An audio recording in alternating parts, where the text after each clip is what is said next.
tal? Comenzamos con este programa de Rolling Stocks poniendo la mirada en todo momento a los eventos económicos que han surgido tanto durante la noche de ayer como durante el día de hoy. Vamos a arrancar este programa mirando a las claves económicas que están moviendo el mundo actualmente. Japón, en primera instancia, ha marcado hoy un punto de inflexión histórico. El Banco de Japón ha elevado sus tipos de intereses al 0,75%, al nivel más alto en 30 años. Esta decisión, que ha sacudido ya de lleno a todos los mercados globales y que ha tenido cierto impacto en la renta fija, las monedas y las expectativas de inflación. Enseguida vamos a mirar ese comportamiento en tiempo real, tanto a este lado del Atlántico como al otro, pero al mismo tiempo también deben saber que Rusia está tomando el camino opuesto. Su Banco Central ha recortado sus tipos de referencia al 16% en un intento por estimular la economía en medio de tantas presiones inflacionarias y de un escenario geopolítico todavía tenso. De hecho, estamos muy pendientes a las palabras del presidente ruso, Vladimir Putin, quien está compareciendo durante el día de hoy. Enseguida vamos a volver a escuchar qué es lo que ha detallado durante esta jornada. Dos decisiones, desde luego, dos estrategias muy distintas que reflejan ese momento delicado que está atravesando ahora la economía global. Hoy vamos a mirar de cerca esas claves económicas, los movimientos también de los bancos centrales. Recordarles que ayer vimos la decisión del Banco Central Europeo, que de alguna manera ya se descontaba ese comportamiento, mantener los tipos de interés, y así es como actuó Christine Lagarde. Vamos a mirar a la fotografía en general, empezando por Japón. El banco ha elevado hoy sus tipos de interés en el corto plazo en un cuarto de punto y lo ha llevado alrededor de esa fotografía del 0,75%, el nivel más alto en 3 décadas. La decisión se da después de que los datos oficiales mostraran que la inflación subyacente ha alcanzado ya ese 3% interanual en noviembre. Así lo publicaban durante esta misma madrugada. Ha superado ese objetivo del Banco Central por 44 meses consecutivos. El alza de los precios, impulsada por un yen débil, que ahora veremos de qué manera está comportándose el yen, y la dependencia de las importaciones, que están marcando también un cambio profundo en una economía que durante muchos años ha estado luchando contra esta deflación. Y como estábamos comentando durante el día de ayer, el Banco Central Europeo mantuvo esos tipos de interés sin cambio y tal como esperaba el mercado. Esta es la cuarta reunión consecutiva sin movimientos, con todo el tipo de refinanciación en el 2,15% y la facilidad del depósito, que lo mantiene en ese 2%. Christine Lagarde aseguró que no se debatieron ni subidas ni recortes y reiteró que el Banco Central Europeo seguirá tomando decisiones reunión por reunión, sin ninguna hoja de ruta predefinida. El organismo también ha actualizado sus previsiones. Ha elevado el crecimiento al 1,4% en 2025 y espera que la inflación promedio se quede en el 2,1% durante el próximo año 2026. Todo ello con todas estas presiones persistentes en los sectores servicios. Los líderes europeos han decidido postergar hasta enero la firma del acuerdo de libre comercio entre la Unión Europea y Mercosur. Según ha trascendido, la primera ministra italiana, Giorgia Meloni, convenció al presidente de Brasil, Lula da Silva, de otorgar todavía más tiempo para poder lograr el apoyo interno, especialmente en lo que respecta a los agricultores europeos, que ya están preocupados por la competencia de más productos baratos. En Bruselas, productores que protestaban contra el acuerdo protagonizaron enfrentamientos con la policía cerca del Parlamento Europeo. Y mirando a Donald Trump, ese que ven en pantalla, escuchamos sus palabras durante el día de ayer. El presidente de Estados Unidos habló sobre su elección para el próximo presidente de la Reserva Federal. Dice que tiene 3 o 4 candidatos y agregó que cada uno de ellos sería una buena elección. Hablando desde la Casa Blanca, ayer también mencionó que el gobernador de la Reserva Federal, Christopher Waller, quien se postula para ocupar ese puesto excelente como nombra él, dice que lleva mucho tiempo en el cargo y que es un hombre fantástico. Además, le ha vuelto a ver durante la jornada de ayer y dice que el jefe de Estado estadounidense, Donald Trump, dice que anunció la decisión sobre el asunto, que se tomará bastante rápido. Y de hecho, Christopher Waller, el actual gobernador de la Reserva Federal, tuvo una entrevista calificada como fuerte por Donald Trump para el cargo de presidente del Banco Central estadounidense. Según ha informado CNBC, el encuentro, que se dio en un contexto en el que Donald Trump parece poner foco ahora en el mercado laboral, con el eje puesto en una visión económica. Waller es considerado un perfil técnico con experiencia directa en política monetaria y su nombre se suma ya a la lista de posibles candidatos para liderar la Reserva Federal. Todo ello en un momento clave para la economía de Estados Unidos. Ya saben, también veíamos la última decisión de la Reserva Federal durante este mes de diciembre. Esta última semana hemos visto cómo la decisión de Powell ha sido bajar los tipos de interés en 25 puntos básicos. Por ahora no hay confirmaciones oficiales sobre quién va a ocupar ese Fed Chair, ese puesto que ocupa ahora Jerome Powell, pero la definición del próximo presidente de la Fed será seguida cerca por los mercados y atentos también a cualquier señal sobre los tipos de interés, inflación y empleo. Seguimos con información clave desde Estados Unidos que combina política, economía y mercados financieros. Y es que Rick Ryder, el alto ejecutivo de BlackRock y una de las figuras más influyentes de Wall Street, será entrevistado en Mar-a-Lago. Todo ello será durante la última semana de este año como posible candidato para presidir la Reserva Federal. Según ha informado CNBC, esta entrevista se dará en torno al cercano de Donald Trump y marca este giro en la carrera por el control del Banco Central estadounidense. Hasta ahora los nombres que parecían como favoritos para el presidente de Estados Unidos eran Kevin Warsh, exgobernador de la Reserva Federal, Kevin Hassett, el exdirector del Consejo Económico Nacional, y ambos serán considerados como perfiles más alineados con la visión política económica del presidente. Sin embargo, esta última noticia, la aparición de Rick Ryder, introduce de nuevo este factor de evaluación por parte de Donald Trump, un gestor de mercados con fuerte experiencia en renta fija, inflación y deuda soberana. BlackRock, la firma donde trabaja Ryder, administra billones de dólares en activos, lo que convierte así su posible nominación en una señal de alto impacto, ya no solo para Wall Street, sino también para los mercados internacionales. Y haciendo un repaso de cuáles son los candidatos más destacados durante estos últimos meses, Donald Trump ha puesto el foco en Warsh y en Hassett, pero también empieza a mover fichas para cada uno de los cargos más sensibles de la economía global. En las últimas horas apareció este último nombre que estábamos citando y no estaba dentro de la escena, es Rick Ryder, ese alto ejecutivo de BlackRock y una de las voces más influyentes de Wall Street. Según CNBC, esta entrevista va a ser en Mar-a-Lago durante esta última semana, lo que lo coloca formalmente en la carrera por el control del Banco Central estadounidense. Hasta ahora, los favoritos de Donald Trump eran los perfiles más políticos y más conocidos, Kevin Warsh, el exgobernador de la Fed, y Kevin Hassett, el exdirector del Consejo Económico Nacional.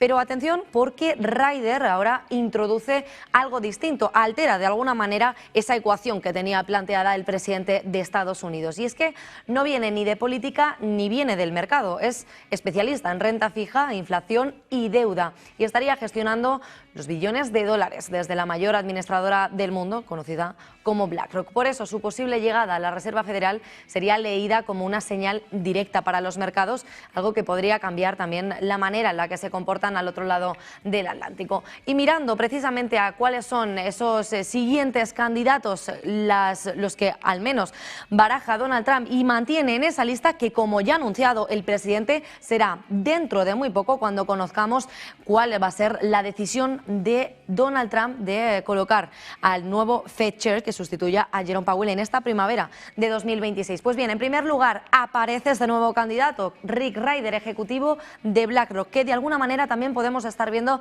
movimientos en el mercado después de anunciar que se va a reunir en esta última semana de diciembre. Kevin Warsh, que ya estaba en el punto en la lista de Donald Trump, le conocemos como el exgobernador de la Reserva Federal. Kevin Hassett, que también el exdirector del Consejo Económico Nacional, ha sido uno de los más hablados y más mencionados, ya no solo por Donald Trump, sino también por la Reserva Federal y por los miembros de las FOMC. También Christopher Waller, el actual gobernador de la Reserva Federal, se plantea como un posible candidato y Donald Trump ya se ha entrevistado en numerosas ocasiones con él. Por ello, ahora comienza otro candidato al que poner el foco. Por ahora no hay ninguna decisión tomada, pero el mensaje es claro. Trump evalúa opciones muy distintas para la Reserva Federal y lo que se define allí puede cambiar el rumbo de la política monetaria, sobre todo de Estados Unidos y del mundo. Por tanto, muy pendientes a las confirmaciones oficiales, pero el cambio de nombres en esta danza muestra que Donald Trump está evaluando distintas opciones, que no se cansa de incluir incluso nombres en esa lista y que esa decisión puede redefinir en todo momento la política monetaria. Y un acuerdo histórico también, mirando ya a lo que pasó durante esta misma madrugada en relación con Estados Unidos. Y es que tras años de disputas políticas y regulatorias, ByteDance, la empresa china dueña de TikTok, ha firmado acuerdos vinculantes con 3 grandes inversores encabezados por Oracle para crear una empresa conjunta que operará en la aplicación de Estados Unidos. La medida responde a una ley bipartidista firmada en 2024. Por entonces, el presidente Joe Biden, que obligaba a ByteDance a ceder ese control de TikTok en el país o incluso frenar esa prohibición total.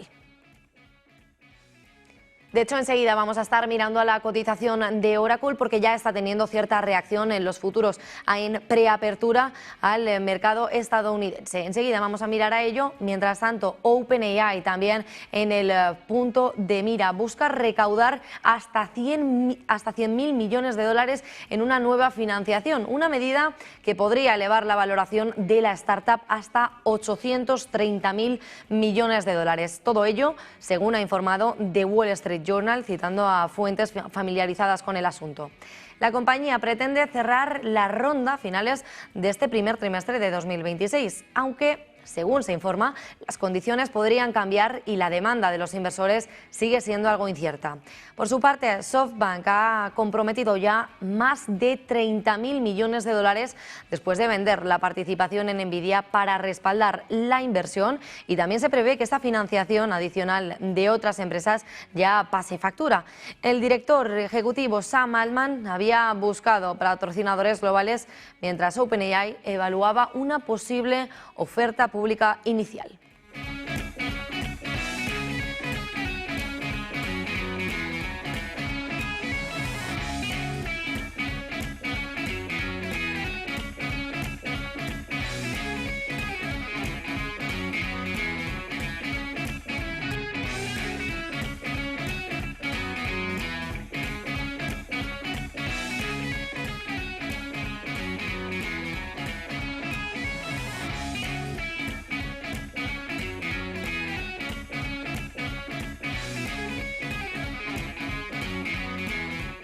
Pues antes de mirar al mercado al otro lado del Atlántico, tenemos nuevas declaraciones de Christopher Waller, comentarios del presidente de la Reserva Federal de Nueva York. Y es que atención, porque dice que los datos del IPC, el dato que conocimos durante la jornada de ayer en Estados Unidos, han tenido varias distorsiones y que es posible que hayan salido empujados hacia abajo. Al menos destaca que ese 2,7% de IPC pueda haber sido alterado debido a la falta de datos por este cierre de gobierno del shutdown. Y Williams también ha dado un giro de 180 grados. Dice que apoya un recorte de tipos de interés en diciembre y estos son sus primeros comentarios de la decisión. Dice que de cara al futuro sus comentarios son generalmente neutrales y se mantienen expectantes respecto a la evolución de los tipos en estos últimos años. Además, dice que minimiza el aumento del desempleo y lo califica como distorsiones, pero ojo, porque también sugiere que los datos del IPC, aunque poco fiables, dice, también las tenían. La línea de sentido de urgencia dice que es notable, pero ciertamente no descarta en enero que el precio ronde el 25%. Esta entrevista que ha tenido lugar en CNBC con Williams de la Fed y que también dice que se siente bastante bien sobre la economía del próximo año, ya mirando de cara al 2026. Ha mencionado el dato del PIB del 2025, dice que probablemente va a rondar entre el 1 y 1,5%. Y atención, porque asegura que se prevé que el PIB de 2026 se sitúe incluso en torno al 2,25%.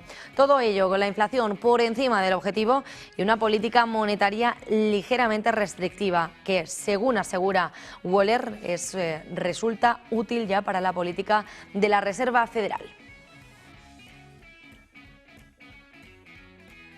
Las acciones de Estados Unidos durante la jornada de ayer, repasamos en ese cierre de Wall Street, que cerraban al alza después de conocer los datos de inflación mejores de lo esperado. El Standard & Poor's 500 dejaba subidas del 0,8%, el Nasdaq 100 también avanzaba un 1,4% y el Dow Jones sumaba 66 puntos. Por tanto, ese dato positivo de la inflación, que la inflación anual cayó al 2,7% en noviembre, ese nivel más bajo desde julio, mientras que la inflación subyacente repasamos que bajó al 2,6%, el menor registro desde 2021. Y este dato, que ha estado reforzando las expectativas sobre los posibles recortes de tipos de interés, ya no solo este que se acaba de llevar en diciembre, sino ya mirando al próximo año 2026, también en un momento en el que hay máxima incertidumbre sobre quién va a ser el que ocupe el cargo de Jerome Powell.